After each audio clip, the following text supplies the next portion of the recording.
है महाभारत तो दर्पण हर दौर के समाज का, मनुष्य की हर धर्मिता का और उसके त्याग का। आओ हम सब मिल के बूझें इतिहास इस इतिहास का।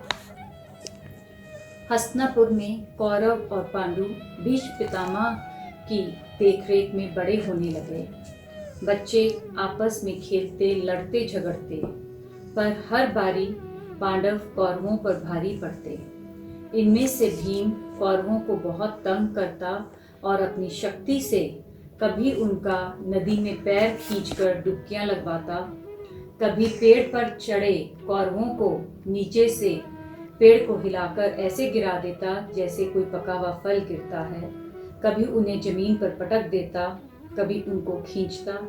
उसकी वजह से सारे कौरव बहुत ही त्रस्त और दुखी रहते थे, पर वो भीम का मुकाबला नहीं कर सकते थे। इस तरह लड़ते झगड़ते खेलते कूदते कौरव और पांडव बड़े हो गए।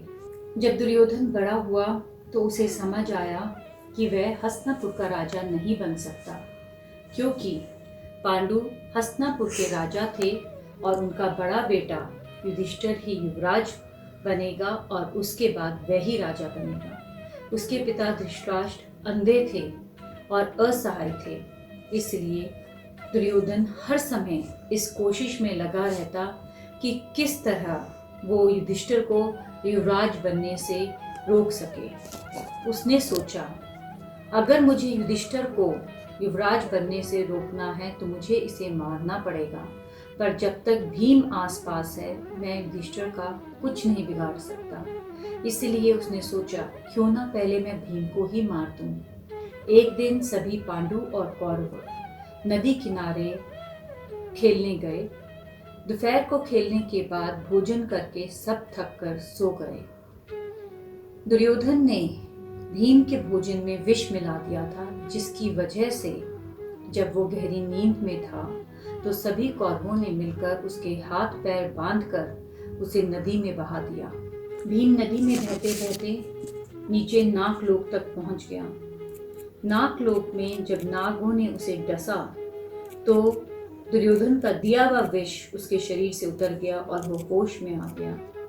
जब भीम होश में आया तो नागों ने अपने राजा वासुकी को बुला लिया और उनके साथ एक नाग आर्यक भी आ गया, जो कुंती का नाना था। आर्यक नाग ने भीम को पहचान लिया और उसने सब नागों को कहा कि इसे अमृत कुंड की तरफ ले जाओ और इसे अमृत पिला दो।